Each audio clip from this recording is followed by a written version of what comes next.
Okay, game. 1, 2, 3. Hi guys, ako nga pala si Mickey Maso.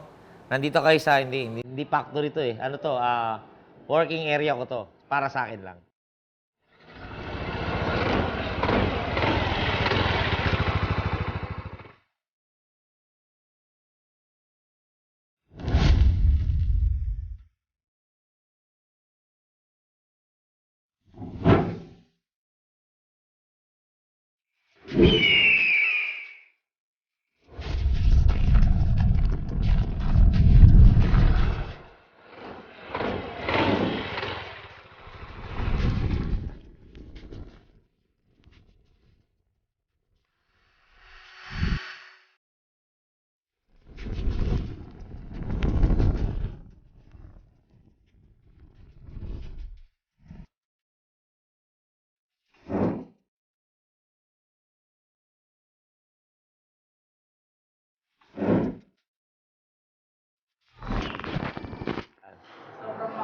Yeah. Ito ano to, diba? CRS? Oo, si Ares. Saan nakakuha? Sa Caloocan yan. Okay, game. 1, 2, 3. Hi guys, ako nga pala si Mickey Maso. Nandito kayo sa, hindi factory to eh. Ano to, working area ko to. Para sa akin lang. So, may mga machine ako dito. Meron din akong factory pang isa. So, nag-start yung mga bell sa raw materials. Yan, ganito siya kalaki. Ngayon, kaya siya, napansin nyo, meron na siyang repaste na torno. Kasi, para madali naming mapantay.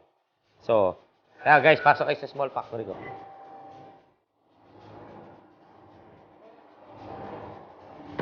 Ayan yan.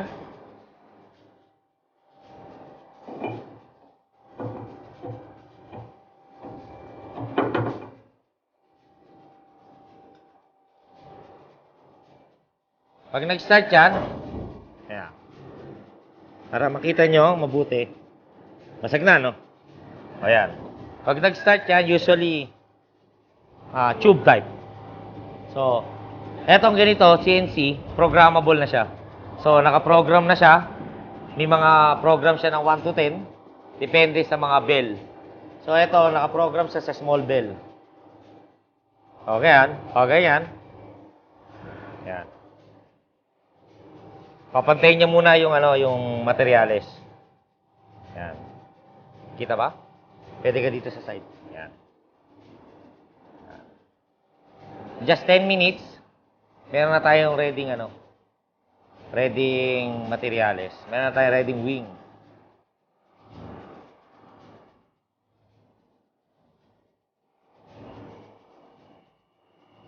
First step niyan, pinapantay niya yung materyales. Turning, yan. Yan yung mga program. So, kung gusto mo makita yung program, yan.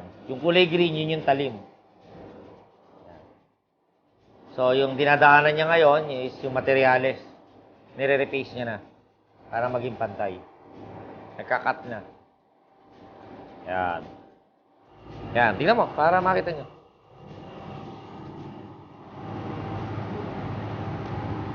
Yan, pinapantay niya na kagad yung outside diameter.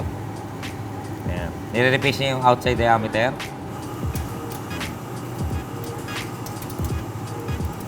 Yan. Siguro mga 1, 2, 3, 4, 5, 6, 7, 8, 9,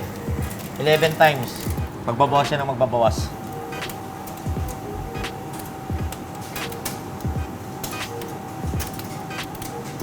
Kaya usually pag nandito ako, maiinip ka kasi.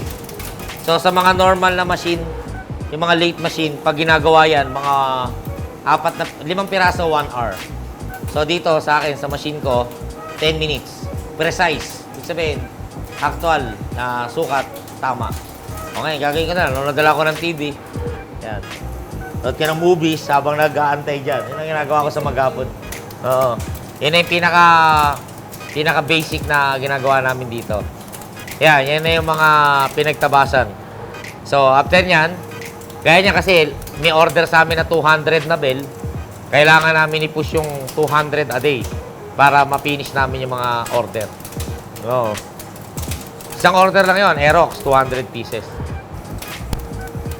So, ang ginagawa namin, pinapatibay namin yung yung mga OEM bells. Yan. Itong hawak nito kasi pang sport ito eh. So, pero papasok din siya rito. Sa Beat FI. Beat FI ito eh. Yan. Tapos sa magiging product natin, pag natapos, ganito na. Mas matibay na siya, reinforce. Kasi ang sakit ng mga bell kasi, pag umiinit, gumagalaw.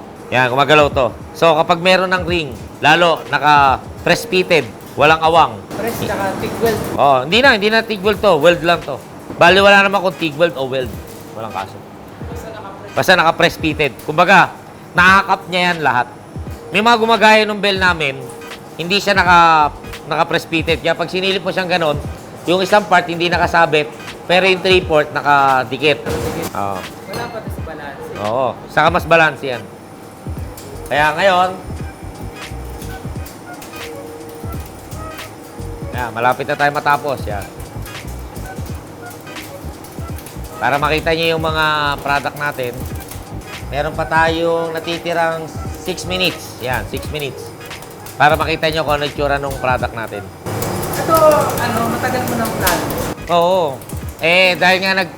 Dahil nga yung mga aftermarket, sobrang mahal. Tsaka dati binubutasan. Binubutasan. Tapos ngayon, ventilation. Bali, wala rin yun eh. Kasi yung butas na yun, nandun ka rin sa loob ng makina, kaya walang tulong yung butas. Basta yung... Regroup. Alam mo, kung ako gagawa ng regroup, hindi ko siya tatawagin regroup. Thread type ang gagawin ko. Kasi yung thread type, mas pino, mas maganda ang kapit kesa sa regroup. Kasi pag regroup kasi, malalim. So, pag kinagat niya yung lining, nahuhukay niya lahat. Yung nerd. Naka-knurling. Gumagawa ko nun yung may knurling. Kaso pang race bike. Kasi nga, yung mga lining namin, ayaw ko nang gamitin sa susunod na karera. Pang one day use lang. Kaya, ubusin mo na. Kasi pagtas kasi ng karera, nasusunog na yung lining. So, pag naluto na, pangit na siya kumapit sa susunod na race. So, para pag ganon, wasakin mo na. After one race, palit. Pero to, si 2017, idea mo na. Oo, idea ko na talaga yan. Kaya nagamit ko kahit sa mga racetrack ko noon. Kahit yung naglabang kami ni Corbe, nakaganyan na rin ako noon.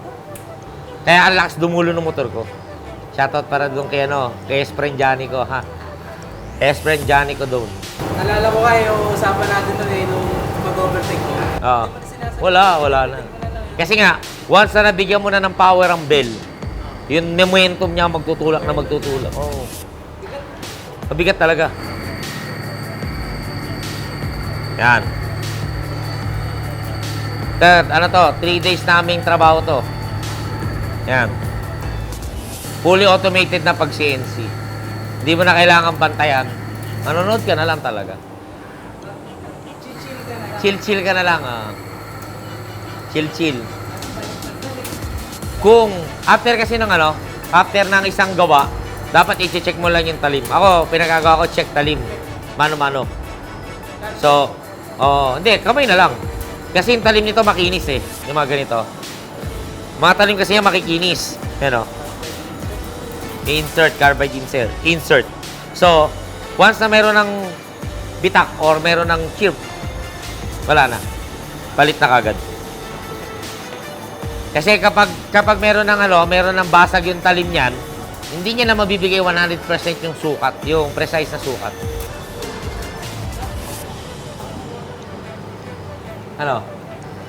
Ayan. Ayan, Kita ba? Pasait.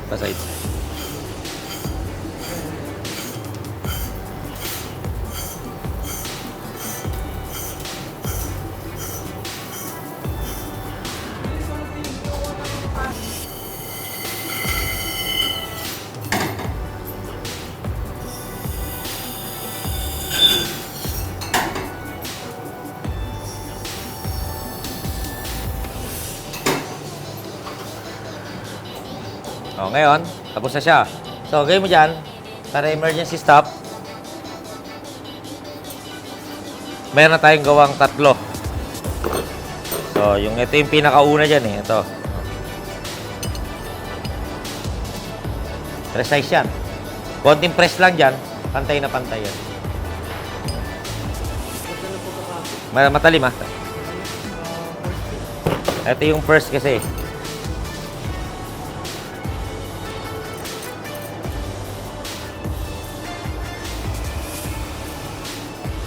So, kasi ito yung una, ito yung inside. Ito. Ayan.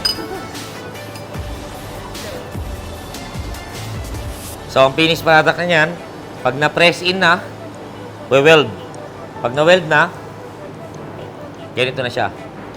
O, ngayon guys, papakita ko naman sa inyo kung paano yung tamang pagkabit doon sa motor nating NMAX. Yung kay Sir Albert. Yan! Okay? Ayan. Okay? Okay. Sige, tayo. Pero maganda, ito yung magsalang ka na ulit. Kunin mo yung mga talim sa ilalim, ha? May mga finished product. Nga pala, yung mga gustong sumali sa raffle ko, sa birthday ko.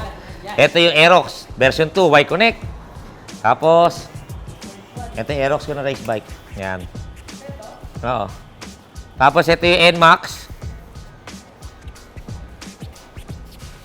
Ito yung NMAX. Yan. Yan.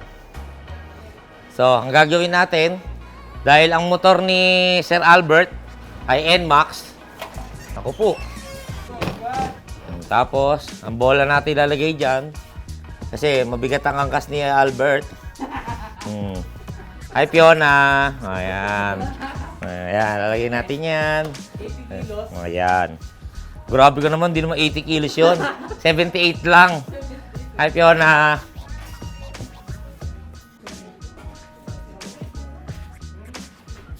Oh.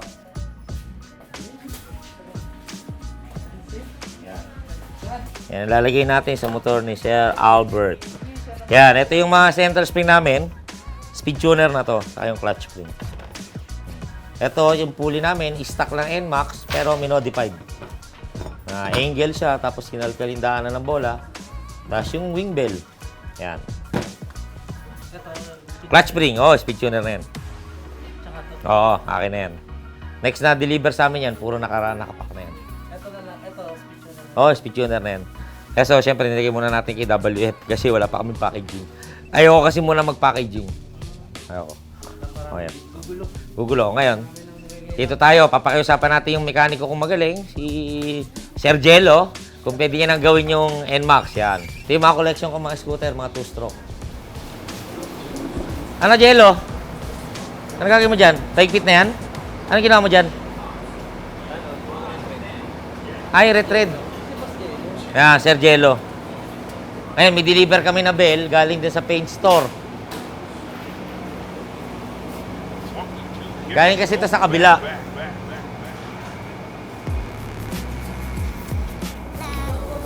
Ha? Ubus na po, sorry. May mga finished product. Pipinturahan pa lang. Oo. Powder coat. Oo, powder coat. Sinasandblas.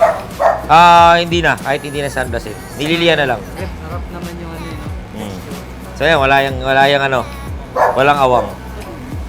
Kasi, kaya hindi kami tumatanggap ng use na bell. Kasi once na nagamit mo na yung bell, gagalaw yung bell. So, mangyayari, yung wing namin, hindi na papasok. Diba? Kaya nga, may uwang na. Yung iba, kaya may uwang kasi hindi siya perfect circle. Hindi kaya nito. 100% nakaakap. Yan. Yan. Tapos, kukunin niya yun na nagpipintura sa amin yan. Sampan niyo muna yung mga bote sa truck para lumuwag tayo. Mahirap ang buhay ko dito. Kasi foreman. Ayan. Supervisor. Ayan. Yan nga pala yung alaga namin, si Kagat. Hindi pa siya... Si Taba. Ayan, si Taguro. Ay, si Unggoy. Sa bahay. Andun pa rin? Oo, tanda na. Bumo rin ako kakalabaw Oo. Tuwa kasi ako sa alaga ko. Ayan. Yan, dadali naman doon sa factory namin ng oil. Kasi hindi na namin kaya sila pa magdidikit. So, kami na ang magdidikit. Sabi nga nila, susunod susunod daw, fully automated na rin daw. Oo, malapit na. Pagtapos ng warehouse, ano na, fully automated na. Warehouse slash showroom. Bodega ulit. Siyempre kasama showroom. Ayan na. Nailabas na yung huling ginagawa ni Sir Jello. Yan. Ang pinakamatinik na babayero ng Antipolo. Shoutout mo naman si Toot, toot, toot. Yung nagtitinda ng ice cream. Yung lagi yung pinadadala ng load. Yun. Yan. Yan ginagawa nila. Pag wala kaming customer, nagdidikit naman ng sticker. Nanonood ng movie habang matindi ng mga tao ko no? Yan, yung pinakamabangis ng Antipolo, ha? Okay, kinagat po siya ng lamok. Ayan may kagat po siya ng lamok. Tangina. Laki ng lamok niya, Jello Ayan na.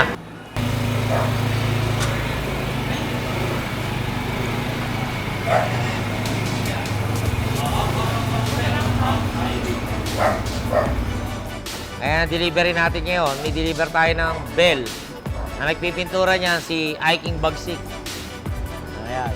Para ka tayo gupit mo, pre, up, break. Up, break. Okay. Ito, kabisado ko na to Bit FI. Ayan. Siya na rin nagpipintura. Ayan. Okay, pare, pasok niya na, pabilang na lang. Ayan. Si Sir Jello pala, gagawa na ng NMAX si Sir Albert. Ayan. Yan. Pare, dapat nandito yung picture ni Fiona. Dito sa harap, saka sa upuan. Kay Fiona ba to? Yan. Racing yan, racing. Yan. Huwag mo sasabihin na ginawa natin yung motor. Hayaan mo siyang maka-experience. Mapil niya. Ha? Oo. Yan niya na siya. Yan. Si Sir Jello po, pinakamatinik na mekaniko ko rito. Ika nga ng iba, gawang babalik-balikan. Back job Joke lang. Gawang babalik-balikan. Gawa ng Jello yan. Sir, Jello lang ang malakas. Yan. Sikreto ni Jello. Ang hindi maligo sa isang araw. Ay, sorry, mali pala.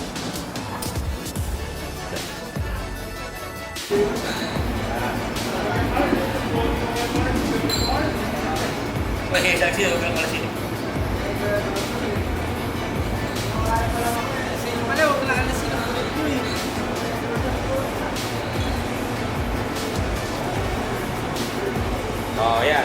Saan to? Kasi ganito yan. Kaya kami gumagamit ng ganitong tornilyo. Ito kasi, Yamaha rin. Yellow, akin na yung nut na stock. Ito kasi yung ito yung stock na nut. Na pulley. Kaya lagi sila nalolostredan kasi yung nut ng Yamaha, maliit. Maliit siya. So, ang kinakabit namin yung mas makapal. So, mas malaki yung kapit niya sa thread, hindi siya lost threaded. Tsaka lock. Lock nut. Lock type siya. Yan yung dati kong problema sa MXI. Pero nagawa na namin ang solusyon yan. Yan. Alam mo na kagad magiging Naman. Yan. Tapos original na Yamaha to. Original na Yamaha yan. Meron pala sila ganito. Tipo ganito. Pang ibang motor. Dito lang sila cost cutting. Pero yung mga modelong motor, yung mga version 2, puro ganyan na. Tsaka 2.1. Siguro lang sa mga nagre-racing. Hindi, nakakuha na idea na pwede pala yan. Sa mga performance. Ang liit na, ang laking problema binibigay. Kasi halos twice na yung kapal niyan doon sa stock. Halos dalawa na. Pag nasira, baba ang sigod niyan. Baba ang makina. Pero sa amin, hindi namin binababa ang makina. Kapag na-lost thread dyan, ginagawa na namin yan na nakakabit. Hindi namin pinapakita sa iba yun kasi secret yun. Secret. Secret yung red red. Secret yun. Sino nagbibideo sa'yo? Sino nagbibideo sa'yo, sino? Saan? Iba yung pamangkin ko yun. Wala siya dito? Wala dito. Siya rin nag-edit. Siya na rin. Wala na siya magawa kasi walang klase, kaya tumutulong lang siya sa akin. Kaya kita piniem kahapon kasi hinahanap ko yung mga luma kong video, nasa iyo lahat. Eh, pag-check ko ng pangalan mo, nandun pa pala yung mga video nakapost sa'yo. Sana magkaroon ulit ng field life. Oo nga. Pero yung sa'yo talaga nakaano na. Ayusin natin yan. Bumili na ako ng 3 GoPro eh. So, pag nilagyan natin, puro GoPro na. Lahat. Plus Aerox. Oo, Aerox naman tayo. Puro bulaklak. Oo. Yun na kasi yung bagong era ngayon ng karera. Aerox, NMAX, saka yung Sniper King na bago, saka yung 155 na Aerox na BBA. Saka yung bagong dadating na sniper. Meron na. Dumating na. Una lang talaga lumalabas sa Vietnam yung mga yan. Tapos sunod-sunod na lang.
Ngayon, hindi mo masasabi kung may nagbago o wala. Ang gagawin mo mamaya, pag uwi ng may-ari, ayayin mo magpunta ng 7-Eleven, siya pag-gamitin mo ng motor. Diba? Saka siya, ano nangyari dito? Saka mo yung kukunin ng reaction niya. Okay? O, paano? Testing ko muna ito, ha?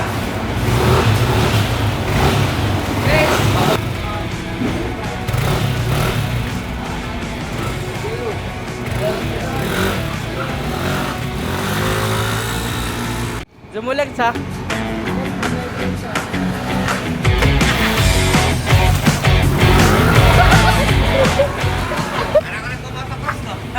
Bakit? Ay! Sorry, Chong Mike. Okay na, Chong Mike. Sabi ko na rin yung asawa mo, Chong Mike. Ayaw kasi ako kapag ni Maso. Hindi.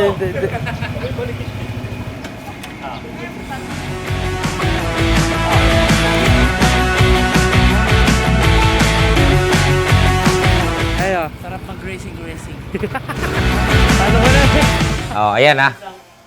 Huwag ka naman maingay, Rex. Nanggugulo ka naman dito eh. Oh. Nakita mo, nagtagtitaping kami, ginugulo mo kami. Bira ka naman. Wala naman ganun, pre. Porkit best friend kita, ganyan ka na. Oh. Nagugulo kayo. Maniningil ka lang. Kakatok-katok ka pang ganyan. Ayusin mo naman, pre. Nakita mo, nagtitaping, nanggugulo ka eh.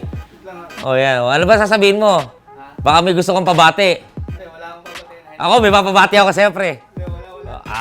Wala. May papabati sana ako sa'yo. O yan, guys, ha. Nakita nyo na kung paano yung proseso ng paggawa ng bell, saka yung pagsalpak. Yung mekaniko natin, si Sir Jello. Ang gawang babalik-balikan. Yan. Gawang bundok. Ayan. Thank you, guys. Saka kung meron kayong gustong malaman, kung may mga problema yung motor nyo, minsan hindi ko nasasagot sa Facebook lahat. So, ang gawin nyo na lang, huwag na kayo mag-post, pumunta na lang kayo dito. Mas masasagot ko sa inyo na maayos. Kesa yun sa Facebook. Ang dami nagsa-side comment, hindi mo maintindihan, hindi mo na alam kung sino yung papaniwalaan mo. Pag meron kang problema, dali mo lang sa amin, kami nang bahala. Yun lang. Ngayon po, ako po si Mickey Maso. Nakita niyo na yung malit kong shop. Yan. Pag may mga kailangan po kayong gawin sa motor, or meron kayong hindi nyo maayos, dali nyo po rito. Huwag na kayo mag-post sa Facebook kasi hindi ko nababasa lahat. Dali nyo po rito, kami na po ang bahala. Ayun. Maraming salamat po. Saka yung kaibigan ko, si Rex. Napakabait niyan. Baka pwede niyang Yan. Yung kaibigan ko po, si Rex. Yan. Pakabait po niyan. Napaka-loyal po niyan. Stick to 100. One lang. Yan. Thank you, guys. Salamat po sa inyong lahat.